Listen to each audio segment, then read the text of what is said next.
Greetings, everybody. I'm Rajee Narinesingh. So more and more, I'm coming to the harsh reality and sad reality that for the most part, the world is ruled by oligarchies around the globe. Yes, groups of the ultra super rich and powerful. We often refer to these folks as the one percenters. Yes, and I'm feeling more and more that way because of recent events that have been happening around the world and especially here in America, the USA. My question today is, do these people, the one percenters, the super rich and powerful, do they see someone like me as a fellow human being? Do they respect someone like me as a fellow human being? Or anyone for that matter that isn't as rich as them, don't look like them, don't worship like them, love like them, etc., etc., etc. Different from them. And I have that question because of actions recently taken since President Trump was inaugurated the other day on January 20th, 2025. It's only been a few days, and already there's been some things that have happened or taken place where he's actually signed executive orders targeting my community and trying to take rights away. So, for me, it's not the words, because sometimes the words can sound good, but it's the actions that I really look at. So for most of my life, throughout my life, I have felt like the ostracized one, the outcast. I've gone through discrimination, injustice, hatred, physical beatdowns, and it started around the age of 4. When the kids started calling me faggot and sissy. And from that point, I started to feel like the outcast, like the ostracized one. I got into school and the bullying was bad. Not only name calling, but physical beatdowns. And when I think about all of my brutal attacks, it's like these folks felt like they could beat my identity out of me. Really? And so going through all of that, and now to this point, as a transgender, multiracial woman of color of a certain age, I am quite disheartened at what is taking place. The president recently signed an executive order targeting the transgender community. And let me tell you, I have been in the good fight for so many years, like a lot of my fellow trans sisters and brothers, fighting the good fight for true equity and equality.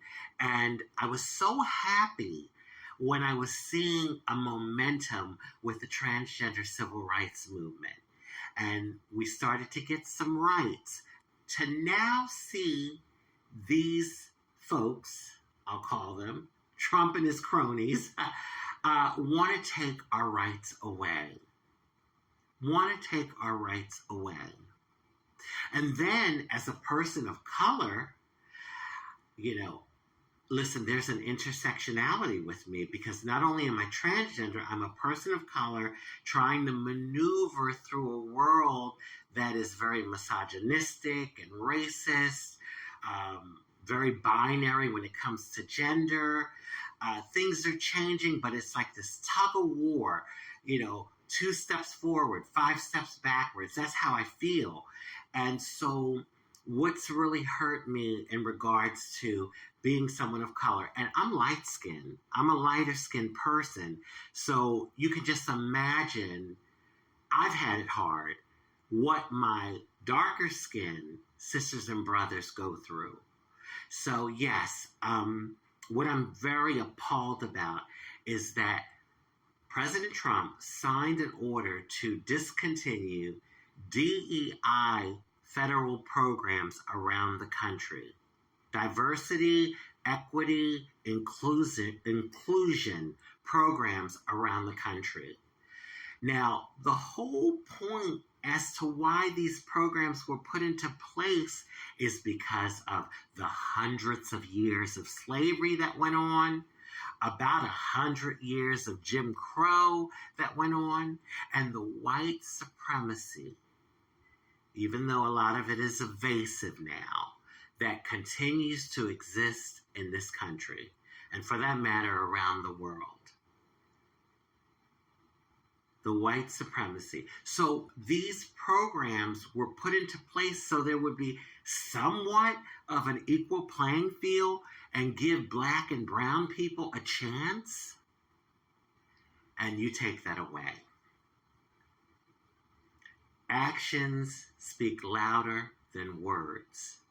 And the way you are acting, you and your party, a lot of your party, your administration, the cabinet, the people on that you have picked for your cabinet, the way you all are acting is like we, people like myself and others, are not human. We're less than human, and we don't deserve to have rights. We don't deserve to have rights. The thing that brings me solace is that transgender people are resilient people. Black folks, brown folks, resilient. And I come from that. So I believe we will get through these hard times.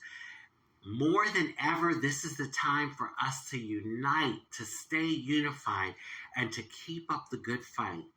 Keep that focus. Keep up that good fight towards true equity and equality for all people, not just one kind of people, all people.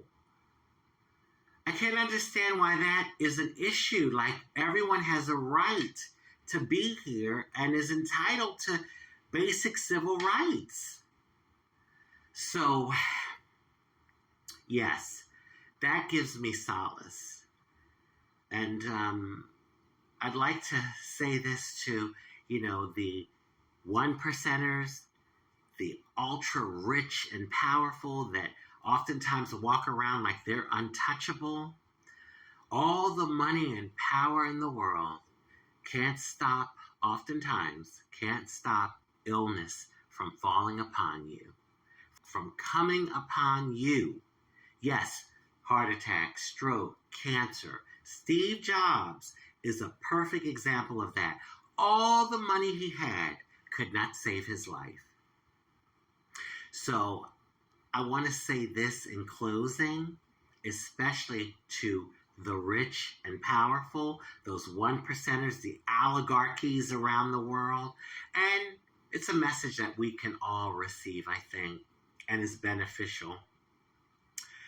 When the day comes, and that day will come for each and every one of us, that we have to leave this earthly realm.